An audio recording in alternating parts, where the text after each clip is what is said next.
नमस्कार मंडळी, शुभ सकाळ. तर सकाळची देवपूजा वगैरे झालेली आहे आणि आता मला स्वयंपाक करायचा आहे. खिडकीतून असं ऊन येते छान. तर काल मार्केटला गेले होते आणि आता सध्या खूप अशा हिरव्या पालेभाज्या यायला लागल्यात मार्केटला आणि खूप स्वस्त झाल्यात. असं होतं कोणत्या घेऊन कोणत्या नाही, 10-10 रुपयाला, 15-15 रुपयाला खूप छान भाज्या होत्या. तर घरात मेथी शिल्लक होती तरी पण मी मेथीची एक जुडी घेऊन आले. कोथिंबीर होती तरी कोथिंबीर पण घेऊन आले. तर म्हटलं खूप दिवसाच्या मला कोथिंबीर वड्या करायच्या होत्या, पण म्हटलं होतच नव्हतं. काही ना काहीतरी काम यायचं आणि ते राहून जायचं. तर आज पहिल्यांदा सकाळी कोथिंबीर निवडली आणि छान कोथिंबीर आता धुवून ठेवली. ती म्हटलं त्याच्यात जे एक्स्ट्रा पाणी आहे ना ते तोपर्यंत सुकेल ती कोथिंबीर, छान होईल.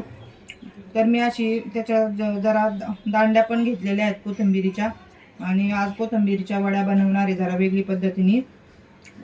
तर म्हटलं आज अगोदर कोथिंबीर वड्या बनवूया आणि नंतर बघ काहीतरी स्वयंपाक करूया. चाललंय लसूण मेथी वगैरे काहीतरी बनवायचं किंवा आता मुलांना आवडीचं जे असेल ते बघते काहीतरी. तर चला मंडळी, आता कोथिंबीर वड्या बनवूया. तर मी कशा बनवते तुम्हाला दाखवते. तर इथं मी हिरव्या मिरच्या, लसूण, जिरे आणि थोडासा ओवा घेतला.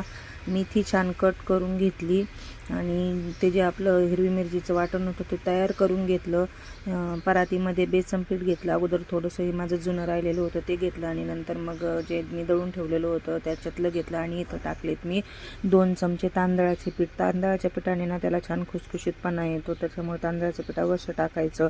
तर वरून टाकले आपले थोडेसे 2 चमचे तीळ, लाल तिखट आणि हळद टाकली आणि पाणी टाकून मिक्स करून घेतलं. तरी तर मला थोडंसं पातळ वाटत होतं तर मी अजून त्याच्यात बेसन पीठ आणि तांदळाचं पीठ थोडंसं ॲड केलं. तर याचं प्रमाण सांगायचं झालं तर असं काही नाही, थोडंफार कमी जास्त झालं तरी चालतं. बेसन पीठ लागन तसं घालायचं आणि नंतर असं एका भांड्याला स्टीमरला तेल लावून घेतलं आणि त्याच्यावर ते बेसनाचा गोळा थापून घेतला आणि वरून छान तीळ टाकले आणि मी तोपर्यंत गॅसवर पाणी गरम व्हायला ठेवलं होतं, त्याच्यावर ते ठेवून दिलं आणि छान 15 मिनटं मी ते मीडियम गॅसवर शिजू दिलं आणि नंतर मग त्याच्या वड्या पाडून मीडियम गॅसवर त्या वड्या छान तळून घेतल्या.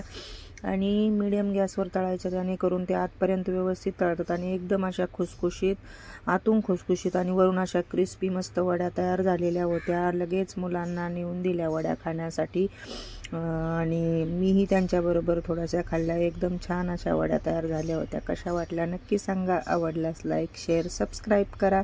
बाय.